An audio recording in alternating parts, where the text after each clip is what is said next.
আসসালামু আলাইকুম সবাইকে, তোমাদের সবাইকে আমাদের পরিমাণগত রসায়নের লাস্ট পার্ট 5 নাম্বার পার্টে স্বাগতম জানাচ্ছি। 5 নাম্বার পার্টে আমরা হচ্ছে যে আরও একটা ছোট্ট শর্ট ক্লাসে, মানে 1 ঘন্টার কাছাকাছি একটা ক্লাসে বাকি যেই টপিকগুলো আছে সেগুলো সুন্দর মতো দেখে ফেলবো। এবং এই টপিকগুলো খুব ইম্পর্টেন্ট। বাকি যেই টপিকগুলো আছে এগুলা থেকে তুমি এমসিকিউ টাইপ কোশ্চেন যখনই একটু কঠিন করবে তখনই এখান থেকে পাবা। সো এখন আমি যেই অংশটা দেখাবো এই অংশটা একটু মনোযোগ সহকারে দেখো, ভালো করে শিখে রাখো, ঠিক আছে? কোনো রকম এই অংশটাকে মিস দিও না। তো আমরা এখন প্রথমেই যেটা দেখবো সেটা হচ্ছে জারণ বিজারণ বিক্রিয়া। আমাদের 4 ধরনের জারণ বিজারণ বিক্রিয়া আছে। 4 ধরনের জারণ বিজারণ বিক্রিয়া আছে যেখান থেকে সব সময় প্রশ্ন আসে।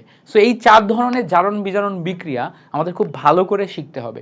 সো প্রথমে আসো, এই 4 ধরনের জারণ বিজারণ বিক্রিয়ার ভিতরে নাম্বার 1 যেটা আমরা ভালো করে শিখব সেটা হচ্ছে শত জারণ বিক্রিয়া। প্রথমেই যেটা শিখব সেটা কি? শত জারণ বিক্রিয়া। জারণ বিক্রিয়া। সো শত জারণ বিক্রিয়া যেটা বলতেছি এটাকে শত জারণ বিজারণও বলে। কি বলে? শত জারণ বিজারণ। এটার ইংলিশ হচ্ছে auto redox reaction. Auto redox reaction. So শত জারণ বিজারণ বা অটো রিডক্স রিঅ্যাকশন কথাটা শুনেই বুঝতে পারছো শত শব্দের অর্থ হচ্ছে নিজ। হ্যাঁ, নিজ বা নিজের। নিজের। তো শত শব্দের অর্থ নিজের বা নিজ, মানে নিজের ভিতরে ভেঙেই যদি জারণ বিজারণ উভয় ঘটে তখন সেটাকে আমরা শত জারণ বিজারণ বলতে পারি। একটাই উদাহরণ আছে, একটা উদাহরণ ভালো করে শিখলেই তুমি শত জারণ বিজারণ বিক্রিয়ার এমসিকিউটা পারবা। উদাহরণটা কি দেখো? উদাহরণটা হচ্ছে পটাশিয়াম নাইট্রেট KNO3। এইটাকে ভেঙে আমরা যদি হিট দিয়ে ভাঙলে এখান থেকে খেয়াল করো KNO2 প্লাস অক্সিজেন পাওয়া যায়। KNO2 প্লাস অক্সিজেন পাওয়া যায়। একটা বিক্রিয়া দেখলে আমরা বুঝতে পারবো যে শত জারণ বিজারণ মানে কি বোঝাচ্ছে। দেখো এখানে শত বলতে নিজ বলছিলাম না আমি? নিজ মানে কি? শুধুমাত্র পটাশিয়াম একটাই মৌল থাকবে। খেয়াল করো, একটাই যৌগ, একটি যৌগ থেকে, খেয়াল করো, একটি যৌগ নিছি আমি। এই যে একটি যৌগ নিলাম, এই একটি যৌগ ভাঙার পরে, এই একটি যৌগ ভাঙার পরে খেয়াল করে দেখো দুইটা যৌগ তৈরি হয়েছে। কয়টা যৌগ তৈরি হয়েছে? দুইটা যৌগ তৈরি হয়েছে। একটি যৌগ ভেঙে কয়টা তৈরি হলো? দুইটা। এই যে একটি যৌগ ভেঙে দুইটা তৈরি হলো, এই দুইটাতে যদি এখন তুমি খেয়াল করো, এই জায়গাতে খেয়াল করো অক্সিজেনের জারণ মান কত? -4। 2 দুগুণা 4, তাই না? অক্সিজেনে -2, দুইটা অক্সিজেন 4, পটাশিয়াম +1, যোগ বিয়োগ করলে নাইট্রোজেনে দেখো +3 আসে। আর এই জায়গায় অক্সিজেন, যেহেতু এটা একটা অণু গঠন হয়েছে, এই অক্সিজেনের জারণ মান কত? 0। এই অক্সিজেনের জারণ মান কত? 0। এবারটা একটু ভালো করে যদি এখানে খেয়াল করো, এই নাইট্রোজেনের জারণ মান কত? 3 দুগুণা 6, 6 থেকে 1 বাদ দিলে +5 আসে। এই অক্সিজেনের জারণ মান কত? এই অক্সিজেনের জারণ মান হচ্ছে -2। এবার ভালো করে খেয়াল করে দেখো তো, নাইট্রোজেন 5 থেকে 3 হচ্ছে। খেয়াল করো তো, 5 থেকে 3 হচ্ছে, তাহলে এখানে কমছে না? কমলে কি? এটা হচ্ছে বিজারণ। কমলে কি? এটা হচ্ছে বিজারণ। অক্সিজেনে খেয়াল করো, -2 থেকে 0 হচ্ছে, তাহলে কি হচ্ছে বলো তো? -2 থেকে 0 বাড়ছে না? বাড়লে জারণ। তাহলে খেয়াল করো তো, এই একই যৌগের ভিতরে এখানে আমাদের বিজারণ ঘটলো, এখানে আমাদের জারণ ঘটলো। তাহলে একটা যৌগ ভেঙে যখন জারণ বিজারণ উভয় ঘটবে, আবার বলি কথাটা, একটা যৌগ ভেঙে যখন জারণ বিজারণ উভয় ঘটবে তখন সেটাকে আমরা শত জারণ বিক্রিয়া বলতে পারি। তাহলে শত মানে কি? শত মানে নিজের ভিতরে বা নিজ, একটা যৌগ ভেঙে দুইটা তৈরি হচ্ছে। তাহলে এটা এভাবে মাথায় রাখবো, আমাদের ইনিশিয়ালি যৌগ ছিল একটা যৌগ ভেঙে আমাদের একটাতে জারণ ঘটবে, একটাতে বিজারণ ঘটবে। তাহলে এখানে কিন্তু যৌগ আমাদের একটা ছিল, এখানে কিন্তু একটা ছিল, একটা ভেঙে দুইটা তৈরি হলো। একটা ভেঙে কয়টা তৈরি হয়েছে? দুইটা তৈরি হয়েছে। তো একটা ভেঙে যদি দুইটা তৈরি হয় এবং একটাতে জারণ একটাতে বিজারণ ঘটে, খেয়াল করো, একটাতে জারণ একটাতে যদি বিজারণ ঘটে তখন এটাকে আমি শত জারণ বলতে পারবো। তাহলে শত মানে হচ্ছে একটা ভেঙে, হ্যাঁ, বা অটো নিজেই ভেঙে দেখো হিট দিয়ে নিজেই ভেঙে জারণ বিজারণ উভয় ঘটাচ্ছে। তো এটা হচ্ছে শতজারণ বিক্রিয়া। বা তুমি শুধু এইটুকু মাথায় রাখতে পারো যে আমাদের শতজারণ বিক্রিয়ার একটাই উদাহরণ, সেটা হচ্ছে এইটা। তোমার নাইট্রোজেনে +5 ছিল, +5 থেকে +3 হয়েছে, -2 থেকে 0 হয়েছে, এই জন্য এটা শতজারণ বিক্রিয়া একটা যৌগ থেকে। ওকে, এবার দেখো শতজারণ বিক্রিয়ার পরে আমাদের পরবর্তীতে যেই বিক্রিয়াটা খুবই গুরুত্বপূর্ণ সেটাকে বলে অসামঞ্জস্য বিক্রিয়া। কি বলে? সামঞ্জস্য বিক্রিয়া, খুবই গুরুত্বপূর্ণ একটি টপিক, মাথায় রাখবো আমরা। পরের যে বিক্রিয়া এটাকে বলবো হচ্ছে অসামঞ্জস্য বিক্রিয়া। অসামঞ্জস্য বিক্রিয়ার ইংলিশ হচ্ছে ডিসপ্রপোর্শনেট, ডিসপ্রপোর্শনেট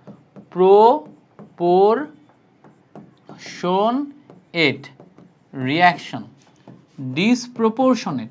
সো অসামঞ্জস্য মানে একটু দেখেই বুঝতে পারছি যে সামঞ্জস্য নেই বা ভারসাম্য নেই বা এলোমেলো। হ্যাঁ, অসামঞ্জস্য মানে ভারসাম্য নেই বা এলোমেলো, এই টাইপ কিছু একটা। তো এই যে অসামঞ্জস্য বা ভারসাম্য নেই বা এলোমেলো, এই রিয়াকশনটা কিভাবে বুঝবো? দেখো, যদি আমাদের কখনো ক্লোরিনের সাথে সোডিয়াম হাইড্রোক্সাইড এইটা বিক্রিয়া করে তৈরি করবে সোডিয়াম ক্লোরাইড এবং তৈরি করবে NaOCl, এই দুইটা, ঠিক আছে। এই বিক্রিয়াতে তোমার হচ্ছে কখনো কখনো NaOCl থাকে, কখনো কখনো NaOCl3ও থাকে। তো আমরা এই যে জিনিসটা দেখলাম, এই জায়গাতে এখন একটু বোঝার চেষ্টা করি যে এখানে কি ঘটনা ঘটছে। দেখো, এখানে আমাদের দুইটা আলাদা আলাদা যৌগ গঠন ছিল, বিক্রিয়া করছে কয়টা যৌগ? দুইটা আলাদা আলাদা যৌগ বিক্রিয়া করছে। খেয়াল করো, দুইটা আলাদা আলাদা যৌগ বিক্রিয়া করে দুইটা আলাদা আলাদা যৌগ উৎপন্ন করছে।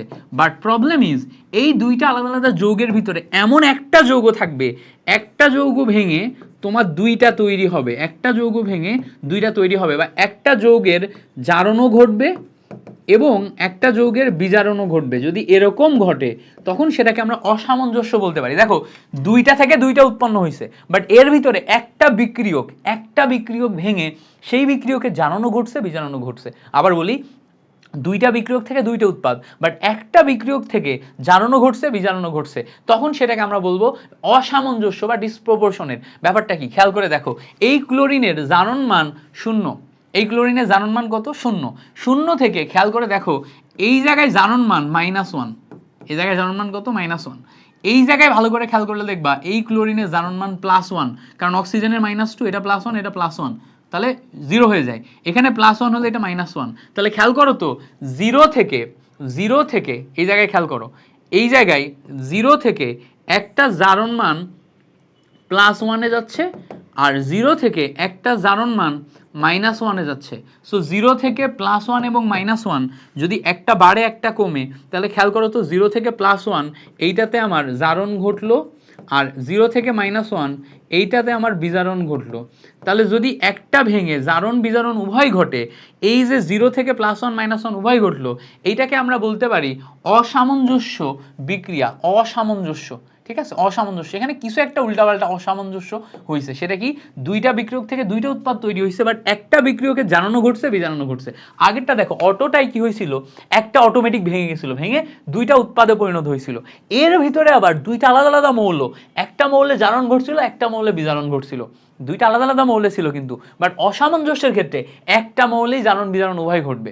বুঝতে পারছো? এখানে কিন্তু দুইটা যৌগ ছিল একটা, বা বিক্রিয়ক ছিল একটা। এখানে কি খেয়াল করো, বিক্রিয়ক একটা, বাট এই বিক্রিয়কের ভিতরে জারণ বিজারণ ঘটার জন্য দুইটা আলাদা আলাদা মৌল, একটা মৌলে জারণ, একটা মৌলে বিজারণ, একটা মৌলে জারণ, একটা মৌলে বিজারণ, এভাবে মাথায় রাখবা। আর এখানে দেখো, দুইটা আলাদা আলাদা বিক্রিয়ক, বাট একটা বিক্রিয়কে জারণ বিজারণ উভয় ঘটছে, ঘটলে এটাকে আমরা বলতে পারবো অসামঞ্জস্য বিক্রিয়া। এবার অসামঞ্জস্য বিক্রিয়ার ঠিক উল্টা হচ্ছে আমাদের সামঞ্জস্য বিক্রিয়া। অসামঞ্জস্য বিক্রিয়ার ঠিক উল্টা হচ্ছে আমাদের সামঞ্জস্য বিক্রিয়া। সামঞ্জস্য বিক্রিয়া, তাহলে সামঞ্জস্য বিক্রিয়া যেটা বা প্রপোর্শনেট বিক্রিয়া, এইটাই কি ঘটবে? খেয়াল করো, আগের বার যেটা ছিল 0 থেকে একটা গেছিল +1, আরেকটা গেছিল -1, তাহলে সামঞ্জস্যে ঠিক উল্টা ঘটবে। +1 এবং -1 এখান থেকে যদি কখনো 0 তৈরি হয়, তাহলে একটাই ঘটে হচ্ছে তোমার বিজারণ, একটাই ঘটে হচ্ছে বিজারণ, আরেকটাই ঘটে জারণ। ঠিক উল্টো পথ, একটা থেকে দুইটা, এখন দুইটা থেকে একটা। তাহলে এইটা ছিল সামঞ্জস্য, এটা ছিল অসামঞ্জস্য, ঠিক আছে, এটা ছিল অসামঞ্জস্য, আর এইটা হচ্ছে সামঞ্জস্য। তাহলে সামঞ্জস্য কি? অসামঞ্জস্যের উল্টা। জারণ মানের ক্ষেত্রে অসামঞ্জস্যের উল্টা। উদাহরণ হিসেবে কি পাবো? দেখো, উদাহরণ হিসেবে একটা উদাহরণ দেখবো। যেমন দেখো, H2S হাইড্রোজেন সালফাইড, এইটার সাথে তুমি যদি সালফার ডাইঅক্সাইড বিক্রিয়া করাও, বিক্রিয়া শেষে এরা পানি প্লাস সালফার তৈরি করে। এবার বলবা, ভাই এখানে কি ঘটলো আসলে? খেয়াল করে দেখো, এই হাইড্রোজেনের জারণ মান কি? এই হাইড্রোজেনের জারণ মান হচ্ছে -2। খেয়াল করো তো, এই হাইড্রোজেনের জারণ মান -2 না, হাইড্রোজেনের +1, তো দুইটা হাইড্রোজেন -2।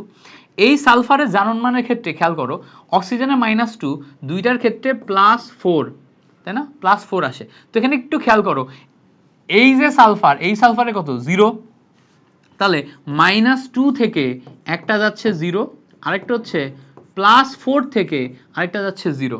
তাহলে দেখো -4 থেকে 0 মানে -4 থেকে 0 হলে বাড়ছে, বাড়লে কি, বাড়লে হচ্ছে জারণ। আরেকটা হচ্ছে +4 থেকে 0 মানে কমছে, কমলে কি, কমলে আসে হচ্ছে আমাদের বিজারণ। তাহলে একটা জারণ একটা বিজারণ ঘটতেছে, খেয়াল করো একটা জারণ আরেকটা কি বিজারণ ঘটতেছে। সো একটা যদি জারণ আরেকটা যদি বিজারণ ঘটে তাহলে এইটাকে আমরা উল্টা বলতে পারি, ওই আগের থেকে উল্টা। তাহলে এই যে বিক্রিয়াটা, এটা আমরা মনে রাখবো, এটা কি, এটা হচ্ছে অসামঞ্জস্য বিক্রিয়ার উদাহরণ, অর্থাৎ সামঞ্জস্যের ঠিক উল্টা। হ্যাঁ, সামঞ্জস্যের ঠিক উল্টা। তো এইটা আমরা মনে রাখবো, এই অসামঞ্জস্য আর সামঞ্জস্য আর অটো বা তোমার হচ্ছে যে ওই যে শতজারণ, এই তিনটা থেকে সবচেয়ে বেশি কোশ্চেন আসে, এমসিকিউ সবচেয়ে বেশি আসার সম্ভাবনা এই তিনটা থেকে। এখন প্রশ্ন হচ্ছে যে ভাইয়া এর বাইরে কি কিছু আসে? উত্তর হচ্ছে হ্যাঁ, এর বাইরেও আসে। এর বাইরে কি আসে একটু আমরা দেখব।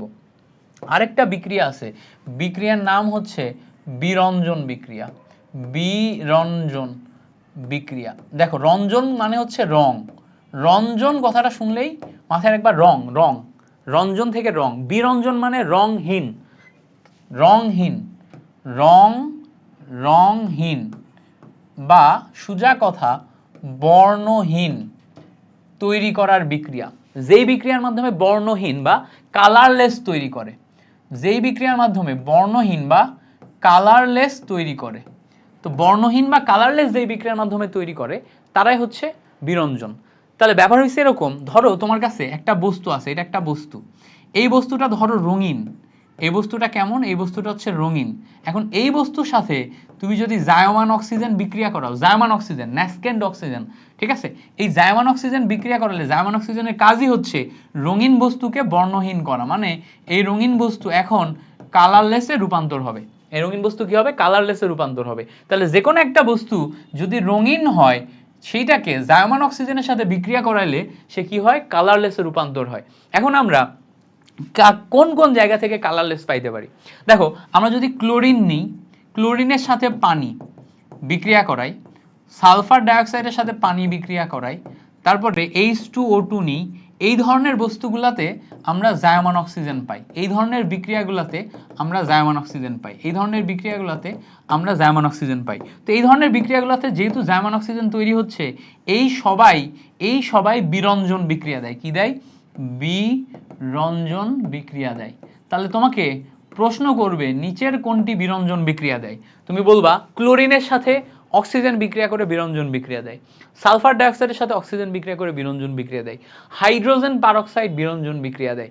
বিরঞ্জন মানে কি? বিরঞ্জন মানে হচ্ছে, রঞ্জন মানে রঙিন, বিরঞ্জন মানে হচ্ছে বর্ণহীন বা রংহীন বা কালারলেস, কালারলেস বা বর্ণহীন বা রংহীন, এটা হচ্ছে বিরঞ্জন বিক্রিয়া দিচ্ছে। ক্লিয়ার? বুঝতে পারছো? কেমন লাগছে বলো তো? ক্লাস কেমন লাগছে? এই জিনিসপত্রগুলো ইজি হয়ে গেছে না? দেখো টু দা পয়েন্টে যেগুলো আসবে ওগুলাই তো আমরা পড়বো, এর বাইরে পড়ে তো আমাদের লাভ নাই।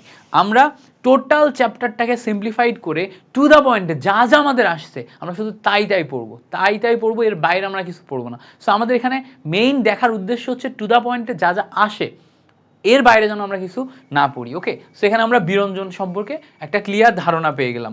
ওকে, এবার দেখো বিরঞ্জন বিক্রিয়া সম্পর্কে ধারণা পাওয়ার পর এখন আমরা ম্যাথ করব, তাই না?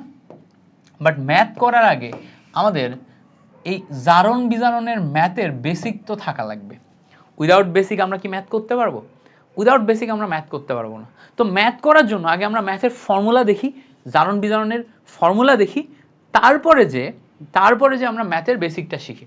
ওকে, দেখো ম্যাথের ফর্মুলার ক্ষেত্রে ফর্মুলা কি আছে খেয়াল করো। জারণ বিজারণের ম্যাথের ফর্মুলা হচ্ছে, সবসময় মাথায় রাখবা, সামেশন অফ ইএন অফ জারক, এইটা রাখবা তুমি বাম সাইডে, equals to summation of EN of বিজারক, এইটা রাখবা তুমি ডান সাইডে। এই যে জারক বিজারকের বাম সাইড ডান সাইড সমান করে ফর্মুলা লিখলা, এই একটা ফর্মুলা তুমি যদি জানো তাহলে এই ফর্মুলা থেকে তুমি জারক বিজারকের সব ম্যাথ করতে পারবা, জারক বিজারকের সব ম্যাথ করতে পারবা। তাহলে এখন এই ফর্মুলাটা ব্যবহার করে তোমাকে যদি ভালো করে ম্যাথ করতে পারতে হয় তাহলে কি কি জানা লাগবে? প্রথম কথা তোমাকে জারক চেনা লাগবে। কি চেনা লাগবে? জারক চেনা লাগবে। তাহলে জারক চিনতে গেলে জারকে কি ঘটে? জারকে তোমার হচ্ছে বিজারণ ঘটে, মানে অক্সিডেশন নাম্বার হ্রাস পায়। আর আমাদের বিজারক চেনা লাগবে। কি চেনা লাগবে? বিজারক। বিজারকে কি ঘটে? জারণ ঘটে, মানে অক্সিডেশন নাম্বার বা জারণ সংখ্যা বৃদ্ধি পায়। জারক বিজারক চেনা লাগবে। এছাড়া খেয়াল করে দেখো, জারক বিজারকের পাশাপাশি এখানে তুল্য সংখ্যা আছে। কি আছে? তুল্য সংখ্যা। সো এখানে তুল্য সংখ্যা জারক বিজারক কোনটার জন্য কত, তুল্য সংখ্যা ই কোনটার জন্য কত, এইটা জানা লাগবে। এটা না জানলে তুমি কখনোই জারক বিজারকের ম্যাথ মিলাইতে পারবা না, কখনোই মিলাইতে পারবো না। তাহলে এখন আমরা এটা কিভাবে পারবো, কিভাবে শিখবো সেটাই দেখি। চলো, প্রথমে আমরা জারককে একদম তামা তামা করে ফেলবো, ভাজা ভাজা করে ফেলবো। জারক সম্পর্কে আমাদের যত ধরনের পড়াশোনা আছে সেগুলো একদম পানি পানি করে ফেলি। প্রথমে আমরা জারক দেখার চেষ্টা করি। সো হেডলাইন দাও জারক। ঠিক আছে, জারক মানে আমাদের জারণ সংখ্যা কি হবে? হ্রাস পাবে। জারক মানে কি? জারণ সংখ্যা হ্রাস পাবে। তাহলে জারণ সংখ্যা হ্রাস কখন পাবে? যখন জারণ সংখ্যা বেশি আছে তখন বেশি থেকে কম হয়ে যাবে, বেশি থেকে কম হয়ে যাবে, সেটা আমাদের হ্রাস পাবে। তো দেখো, প্রথমেই আমরা যদি দেখার চেষ্টা করি KMnO4 পটাশিয়াম পারম্যাঙ্গানেট একটা জারক। কেন জারক? এই পটাশিয়াম পারম্যাঙ্গানেটের তুমি যদি জারণ মান দেখার চেষ্টা করো, 4 দুগুণা 8, 8 থেকে একবার দিলে +7 হয়, +7 হয়। এখন পটাশিয়াম পারম্যাঙ্গানেটের এই মৌলের কেন্দ্রীয় পরমাণু জারণ মান +7, বাট তুমি জানো এইটাই, এই পটাশিয়াম পারম্যাঙ্গানেট অম্লীয় মাধ্যমে বিক্রিয়া করে, এই পটাশিয়াম পারম্যাঙ্গানেট অম্লীয় মাধ্যমে বিক্রিয়া করে কিসে পরিণত হয়? Mn2+ এ পরিণত হয়, Mn2+ এ পরিণত হয়। তার মানে খেয়াল করে দেখো, এ জারণ মান ছিল +7 অম্লীয় মাধ্যমে, এ তৈরি হলো +2 তে। তো +7 থেকে +2 তে আসতে গেলে সে কি করছে? 5টা ইলেকট্রন গ্রহণ করছে। কি করছে? 5টা ইলেকট্রন গ্রহণ করছে। তো মাথায় রাখবো, যে কয়টা ইলেকট্রন গ্রহণ করবে সেটাই তার তুল্য সংখ্যা, যে কয়টা ইলেকট্রন ছাড়বে সেটাই তার তুল্য সংখ্যা। তাহলে এখানে তুল্য সংখ্যা E = কত হবে? 5 হবে। তাহলে KMnO4 এর এখানে জারণ মান দেখো, এখানে +7, এখানে +2। কেন? কারণ KMnO4 ছিল প্রথম অবস্থায় অম্লীয় মাধ্যমে, সে রেজাল্ট হিসেবে ম্যাঙ্গানিজ 2+ এ পরিণত হয় বিক্রিয়া করে। এবং যখন তোমার জারণ মান বেশি থেকে কম হয় তখনই তো সে জারক হিসেবে কাজ করে। জারণ সংখ্যা হ্রাস পাইলো না। এখানে খেয়াল করো তো, এখানে জারণ সংখ্যা অক্সিডেশন নাম্বার জারণ সংখ্যা হ্রাস পাইছে কিনা? আমরা জানি জারকের অক্সিডেশন নাম্বার হ্রাস পায়, কমে যায়। কমছে কিনা? কমছে। কত কমছে? 5 কমছে। যত কমবে সেটাই তুল্য সংখ্যা, যত বাড়বে সেটাই তুল্য সংখ্যা। তাহলে তুল্য সংখ্যা কত এখানে? তুল্য সংখ্যা হচ্ছে 5। ক্লিয়ার? তুল্য সংখ্যা 5। এবার আসো, এই সেম KMnO4 এটা যদি ক্ষারীয় মিডিয়ামে নাও তখন কি ঘটে জানো? এই সেম KMnO4 কে তুমি যদি ক্ষারীয় মিডিয়ামে নাও, ক্ষারীয় মাধ্যমে এটা Mn2+ এ পরিণত না হয়ে MnO2 তে পরিণত হয়, Mn2+ এ পরিণত না হয়ে MnO2 তে পরিণত হয়। তো খেয়াল করো, এখানে আমাদের জারণ মান ছিল +7, আর এখানে এখন তুমি যদি জারণ মান দেখো তাহলে কত পাচ্ছ? +4। জারণ মান কত পাচ্ছ? +4। তাহলে দেখো তো, +7 থেকে +4 আবারও আমার অক্সিডেশন নাম্বার কমলো না? জারণ সংখ্যা কমলো, বাট কত কমছে দেখো তো? 3 কমছে। 3 কমার কারণে এখন আমাদের এখানে তুল্য সংখ্যা কত হবে? = 3 হবে। তাহলে এই কেসে আমাদের তুল্য সংখ্যা কত? 3। মাথায় রাখবো, তুল্য সংখ্যা কত? 3। এই তুল্য সংখ্যা জানলে তুমি ইজিলি ম্যাথ করতে পারবা। KMnO4 এর ক্ষেত্রে তুল্য সংখ্যা জানো মানে ম্যাথ মিলে, ইজিলি ম্যাথ মিলে গেছে। এবার আসো আমাদের পরবর্তী গুরুত্বপূর্ণ বিক্রিয়ক K2Cr2O7। K2Cr2O7 এ বিক্রিয়া শেষে ক্রোমিয়াম 3+ এ রূপান্তর হয়। কিসে রূপান্তর হয়? ক্রোমিয়াম 3+ এ। এবার এখানে আমরা একটু জারণ মান হিসাব করি। 7 দুগুণা 14, 14 থেকে 2 বার দিলে 12, 12 কে তুমি যদি 2 দিয়ে ভাগ করো তাহলে আসে হচ্ছে +6। এবার ভালো করে খেয়াল করো, একটা ক্রোমিয়ামের জন্য +6, একটা ক্রোমিয়ামের জারণ মান কত? +6। তাহলে এখানে যে একটা ক্রোমিয়াম আছে সেই একটা ক্রোমিয়ামের জারণ মান +6 আছে। খেয়াল করো, একটা ক্রোমিয়ামের জারণ মান +6 আছে, সে একটা ক্রোমিয়াম +6 থেকে +3 তে রূপান্তর হয়েছে, +6 থেকে +3 তে রূপান্তর হয়েছে। তাহলে খেয়াল করো, 6 থেকে 3 তে রূপান্তর হলে এখানে জারণ মান কমছে না বাড়ছে? অবশ্যই অক্সিডেশন নাম্বার জারণ মান কমছে। বাট চিন্তা করো এখানে ক্রোমিয়াম কটা আছে ভাইয়া, দুইটা আছে ক্রোমিয়াম। কয়টা আছে? দুইটা।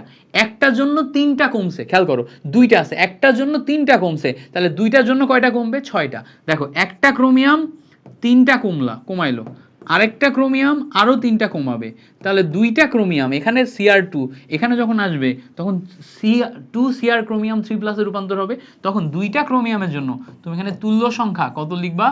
6 লিখবা। তাহলে K2Cr2O7 এই যৌগের ক্ষেত্রে তুল্য সংখ্যা কত? 6।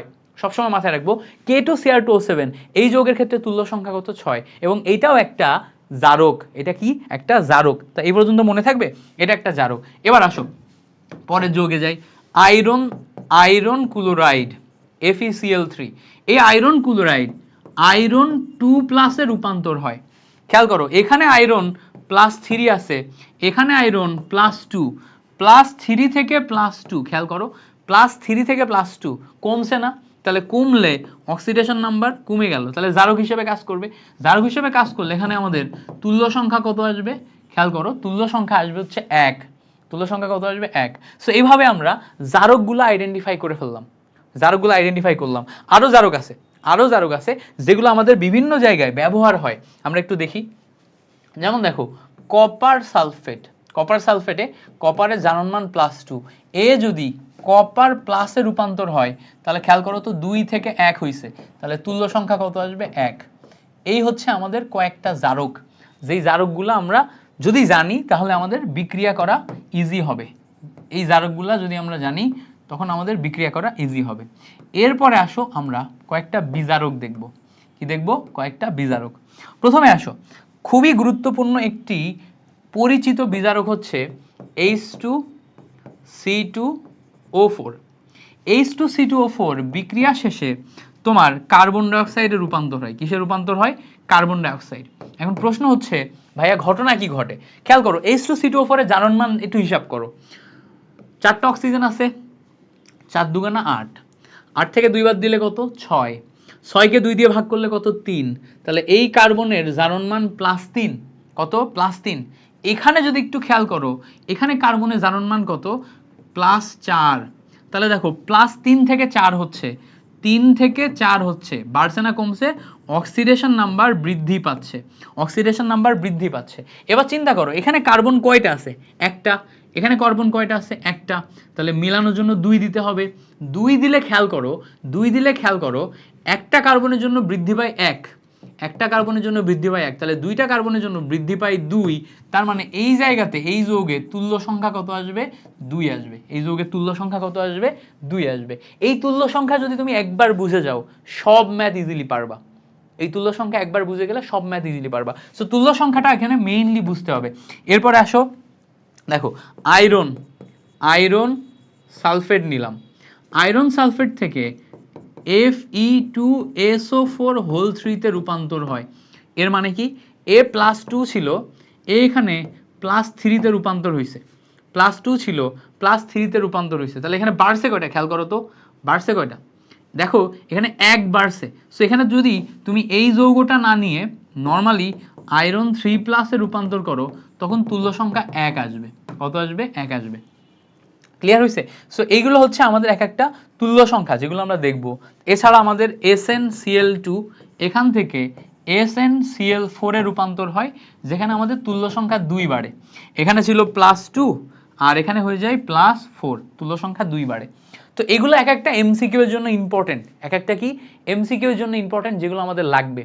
ওকে, এইগুলা যদি আমরা বুঝি তাহলে আমরা এমসিকিউ এর জন্য মোটামুটি সবকিছু শিখে ফেলছি। এখন আমরা আরেকটা জিনিস একটু ভালো করে শিখব। আমাদের কাছে H2O2 আছে, হ্যাঁ H2O2, H2O2 থেকে অক্সিজেন 2- এ রূপান্তর হয়, আবার H2O2 থেকে শুধু অক্সিজেনে রূপান্তর হয়। H2O2 থেকে O2- এ রূপান্তর হয়, খেয়াল করো H2O2 থেকে O2- এ রূপান্তর হয়, আবার শুধু অক্সিজেনে রূপান্তর হয়। এখন প্রশ্ন হচ্ছে এই দুইটা রূপান্তর হলে ঘটনা কি ঘটে? এই জায়গায় দেখো H2O2 তে তুমি যদি এই অক্সিজেনের জারণমান হিসাব করো এটা আসে হচ্ছে -1, এই জায়গায় জারণমান 0 আর এখানে দেখো -2, তাহলে খেয়াল করো -1 থেকে -2 তাহলে কমলো না? এখানে দেখো কমলো। আর দেখো -1 থেকে 0 এখানে বাড়লো, এখানে কি হলো? বাড়লো। তাহলে দেখো একই জিনিসের কমলো এবং বাড়লো, -1 থেকে -2, -1 থেকে 0, তাহলে কমলো এবং বাড়লো যদি দুই ঘটনা ঘটে তাহলে এটা জারক বিজারক উভয় রূপে কাজ করে। তাহলে H2O2 একটা পদার্থ যে জারক প্লাস বিজারক, জারক প্লাস বিজারক উভয় রূপে কাজ করে, জারক প্লাস বিজারক উভয় রূপে কাজ করে। তো এটা আমাদের মাথায় রাখতে হবে যে H2O2 এমন একটা পদার্থ যেটা আমাদের জারক প্লাস বিজারক উভয় রূপে কাজ করে, মাথায় রাখবো জারক প্লাস বিজারক উভয় রূপে কাজ করে। ওকে গ্রেট, এই পর্যন্ত যদি ক্লিয়ারলি বুঝি, এখন আমরা যেই ফর্মুলা দেখেছিলাম সেই ফর্মুলা অনুযায়ী একটু ম্যাথ করার চেষ্টা করি। তো ফর্মুলা অনুযায়ী ইজিলি ম্যাথ করার চেষ্টা করি। কারণ ফর্মুলা অনুযায়ী ম্যাথ করার চেষ্টা করলে কি টাইপের ম্যাথ আসবে? খুব সিম্পল টাইপের ম্যাথ আসবে। একটা ম্যাথ দেখাইলেই বুঝতে পারবা, জাস্ট একটা ম্যাথ দেখাবো, একটা ম্যাথ দেখাইলেই তোমার ক্লিয়ারলি ধারণা চলে আসার কথা। ধরো ম্যাথে এরকম বলছে 5 gram iron sulphate, 5 gram iron সালফেটকে সম্পূর্ণ জারিত করতে, হ্যাঁ আয়রন সালফেটকে সম্পূর্ণ জারিত করতে কত গ্রাম K2Cr2O7 প্রয়োজন? কঠিন ম্যাথ, হ্যাঁ বোঝানোর সুবিধার্থে এটা দিলাম, এর চেয়ে সহজ ম্যাথ আসবে, এরকম স্ট্যান্ডার্ড আসবে না, এর চেয়ে সহজ ম্যাথ আসবে। তো এখানে ভালো করে খেয়াল করো, একটা হচ্ছে আয়রন সালফেট আর একটা হচ্ছে K2Cr2O7। তুমি জানো K2Cr2O7 এর ক্ষেত্রে, K2Cr2O7 এইটার ক্ষেত্রে ক্রোমিয়াম 3+ এ রূপান্তর হয়, এখানে +6 ছিল, সেখানে জারণ মান বা তুল্য সংখ্যা আমাদের 6 আসে। তো এখানে বড় থেকে ছোট হয়, মানে এইটা জারক হিসেবে কাজ করে, এটা কি জারক হিসেবে কাজ করে। আরেকটা তুমি জানো, একটু আগে দেখে আসছি, আয়রন সালফেট এখানে জারণ মান +2, A +3 তে রূপান্তর হয়, সো এ আমার বিজারক হিসেবে কাজ করে। তাহলে আমি যখন ম্যাথ করব, ম্যাথ করার সময় কি করব, আমি দেখব বাম সাইডে EN অফ জারক লিখব বাম সাইডে, তাই না, EN অফ জারক, আর EN অফ বিজারক লিখব ডান সাইডে, EN অফ বিজারক লিখব ডান সাইডে। তাহলে আমার এটা বিজারক, এটা জারক। তাহলে দেখো আমার এখানে জারক যেটা আছে সেটা K2Cr2O7, তো K2Cr2O7 এর ই কত দেখো তো, তুল্য সংখ্যা হচ্ছে 6, তাহলে এখানে আমি 6 লিখব ইনটু, খেয়াল করো, ইনটু N লিখব, এবং এটা কার জন্য, K2Cr2O7। ডান সাইডে বিজারক আছে আমার কি, আয়রন সালফেট, আমার তুল্য সংখ্যা বাড়ছে কত, 1, তাহলে ই এর ভ্যালু 1 ইনটু আয়রন সালফেট, দেন আয়রন সালফেট না, ই এর ভ্যালু 1, তাই না, ই এর ভ্যালু 1 ইনটু N, এটা কার জন্য, এটা লিখলাম হচ্ছে আয়রন সালফেটের জন্য। এবার আমাদের জিজ্ঞেস করছে, খেয়াল করো, 5 গ্রাম আয়রন দেয়া আছে, কি দেয়া আছে, 5 গ্রাম আয়রন, 5 গ্রাম আয়রনের জন্য কত গ্রাম K2Cr2O7 লাগবে। তো এখানে কত গ্রাম চাইছে, তার মানে N ভেঙে আমরা কি পাবো, W/M পাবো। তো এখানে 6 থাকলো, W/M যদি লিখি, যেহেতু K2Cr2O7 এর ভ্যালু জিজ্ঞেস করছে, উপরে যাবে W, নিচে যাবে M, K2Cr2O7 এর আণবিক ভর 294, তো নিচে তুমি সরাসরি 294 লিখবা, ইনটু এই সাইডে দেখো আয়রন সালফেটের ভর দেয়া আছে অলরেডি, দেয়া আছে কত, W 5 গ্রাম দেয়া আছে, নিচে যাবে আমাদের 152, নিচে যাবে কত, 152, কারণ আয়রন সালফেটের আণবিক ভর, আয়রন সালফেট এইটার আণবিক ভর হচ্ছে 152, K2Cr2O7 এর আণবিক ভর হচ্ছে 294, মুখস্থ। তাহলে দেখো তো 3 লাইনে ম্যাথ না, 3 লাইনে না, 2 লাইনেই ম্যাথ শেষ। তাহলে W এর ভ্যালু এটা যদি বের করতে চাই, 294 ওই সাইডে যে গুণ হবে, 5 294 নিচে 152 ডিভাইডেড বাই 6, ক্যালকুলেশন করলে এক্সাক্ট ভ্যালু বের হয়ে গেছে। বুঝতে পারছো কয় লাইনে ম্যাথ, দেখো 1 2 3, 3 লাইনের ম্যাথ শেষ, 3 লাইনে ম্যাথ শেষ, জাস্ট 3টা লাইন, খেয়াল করো, number 1 line, number 2 line, number 3 line, number 1, number 2, number 3, 3 লাইনে আমাদের ম্যাথ শেষ। ওকে বুঝতে পারছো? আচ্ছা পরে আসো, এখন ধরো তোমাকে প্রশ্ন করলো, এই প্রশ্ন একটু ঘোরায় এরকম বলছে যে, এই প্রশ্ন একটু ঘোরায় বলছে, এরকম বলছে যে এক টুকরা, খেয়াল করো, এক টুকরা আয়রন 2+K, হ্যাঁ, সম্পূর্ণ জারিত করতে, এক টুকরা আয়রন 2+ কে সম্পূর্ণ জারিত করতে, এক টুকরা আয়রন 2+ কে সম্পূর্ণ জারিত করতে 0.03 মোলারিটি, হ্যাঁ 0.03 মোলারিটি 27.5 ml KMnO4 প্রয়োজন। এবার বলছে লোহার ভর কত, একদম সেম ম্যাথ, এই ম্যাথগুলাই আসে, হ্যাঁ এই ম্যাথগুলাই আসে, এমসিকিউতে দিয়ে দেয়, বিভিন্ন ইউনিভার্সিটিগুলোতে পাবা, সেম ম্যাথ, একদম সেম ম্যাথ করতে হবে আমাদের। খালি এখানে আয়রন 2+ দেয়া আছে, আমরা একটু আয়রন 2+ এর দিকে তাকাবো, আর এখানে KMnO4 দেয়া আছে, আমরা একটু KMnO4 এর দিকে তাকাবো। আমরা জানি KMnO4 এটা Mn2+ এ পরিণত হয়। যদি কোন মাধ্যম এটা বলা না থাকে তাহলে অম্লীয় মাধ্যম ধরে নিতে হবে, অম্লীয় মাধ্যমে সে সবসময় Mn2+ এ পরিণত হয়। তো এখানে ইনিশিয়ালি সে +7 ছিল, এখানে সে +2 তে পরিণত হয়েছে, তার মানে তুল্য সংখ্যা কত 5, আয়রন 2+ থেকে আয়রন 3+ এ পরিণত হবে, তার মানে এখানে তুল্য সংখ্যা কত, এখানে তুল্য সংখ্যা হচ্ছে 1, একটাতে তুল্য সংখ্যা 5, একটাতে তুল্য সংখ্যা 1, তার মানে এই জায়গাতে এইটা আমার জারক হিসেবে কাজ করছে, এটা বিজারক হিসেবে কাজ করছে। তাহলে আমরা EN অফ জারক লিখতে পারি একদিকে, EN অফ জারক লিখতে পারি একদিকে, EN অফ বিজারক লিখতে পারি একদিকে, EN অফ বিজারক লিখতে পারি একদিকে। তো EN অফ জারক মানে কি, EN অফ আমরা লিখতে পারি KMnO4, আর EN অফ বিজারক মানে কি, EN অফ বিজারক মানে আয়রন 2+, এটা, বা শুধু আয়রন, ধাতু লোহার পরিমাণ জিজ্ঞেস করছে না, শুধু আয়রন লিখলাম। এখন চিন্তা করো এই KMnO4 এর তুল্য সংখ্যা কত ছিল, 5, লিখলাম 5। এই KMnO4 এর ভ্যালু যখন দেয়া আছে তখন খেয়াল করো ঘনমাত্রা এবং আয়তন দেয়া আছে, তার মানে এই n ভেঙে আমরা VS লিখতে পারবো, V ইন্টু S লিখতে পারবো, বাট এই সাইডে যেহেতু আমরা ভর বের করব, এই সাইডে এখন আমাদের এক্সাক্ট একক বসাতে হবে। এই এককটা কিসে, লিটারে, কারণ এটা কি, এটা হচ্ছে মোল পার লিটার, এটার কাহিনী আগেই বলছি, ভুল করা যাবে না।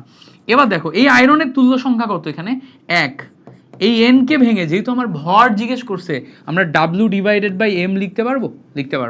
এবার দেখো এখানে 5 বসাইলাম, V এর ভ্যালু দেখো ওখানে দেয়া আছে 27.5 ডিভাইডেড বাই, এটাকে লিটারে কনভার্ট করতে গেলে 1000, কারণ কি ওখানে ml এ দেয়া আছে, ইনটু S এর ভ্যালু খেয়াল করে দেখো 0.03, ওকে। এবার দেখো এই জায়গায় উপরে W এর ভ্যালু বের করব, M কত, M এর ভ্যালু আয়রনের জন্য 55.85, কত আয়রনের জন্য, মুখস্থ ক্যালকুলেশন করতে করতে মুখস্থ হয়ে যাবে, 55.85, তার মানে এখন এই জায়গা থেকে W এর ভ্যালু যদি বের করি কত আসে, 5 ইন্টু 27.5 55.85 ইন্টু 0.03 ডিভাইডেড বাই 1000, এই হচ্ছে ক্যালকুলেশন, বের করো, ফিনিশ। বুঝতে পারছো কয় লাইন দেখো তো, এটা আমি তো ভেঙে ভেঙে করছি, মেইনলি এই 1 লাইন 2 লাইন আর 2 লাইন, মানে এই লাইনটাও আসবে না, এই লাইনটাও ভেঙে করা লাগবে না, 2 লাইন 3 লাইন, 3 লাইনে শেষ, 3 লাইনে শেষ। সো এই 3 লাইনই হচ্ছে আমার বেসিক্যালি ম্যাথ, এই 3 লাইনই বেসিক্যালি ম্যাথ, বাট আমি যেহেতু ভেঙে করছি এই জন্য একটু বড় গেছে। তো এই চ্যাপ্টার থেকে এর বাইরে আর কিছু লাগবে না, আমি যা যা এই ক্লাসে করাইছি, এই ক্লাসে যা যা দেখাইছি, এগুলো তুমি যদি ভালো করে A to Z তুমি যদি পড়ে ফেলতে পারো, এর বাইরে আর একটা জিনিসও লাগবে না, এছাড়া তোমার যে কোশ্চেন ব্যাংক সলিউশন ক্লাস দিছি না, কোশ্চেন ব্যাংক সলিউশন ক্লাসগুলো A to Z বারবার দেখো, প্রত্যেকটা কোশ্চেনে সলভ দেখো, এর বাইরে আর একটা জিনিসও লাগবে না, এটা আমি মিল্টন ভাইয়া তোমাদের বলতেছি, এইটুকুই enough, more than enough. So আশা করবো টোটাল ক্লাসটা তুমি অন্তত 2 বার করবা, এবং তুমি বারবার রিভিশন দিবা, 3 বার 4 বার 5 বার 6 বার যতবার পারো রিভিশন দিবা, রিভিশন দিয়ে নিজের ভিতরে ধারণ করবা, শিখে ফেলবা এই চ্যাপ্টার থেকে কোনো কোশ্চেন এরপরে আর কখনো ভুল হবে না। সো ভাইয়ের জন্য দোয়া কইরো, যারা এই ক্লাসগুলো করতেছো ভালো লাগছে অবশ্যই ফ্রেন্ডদের সাজেস্ট কইরো, কেমিস্ট্রিটা আমার সাথে গুছাই নিও, okay. Thank you so much for watching this class, তোমাদের সাথে পরবর্তী ক্লাসে দেখা হচ্ছে, আল্লাহ হাফেজ, আসসালামু আলাইকুম।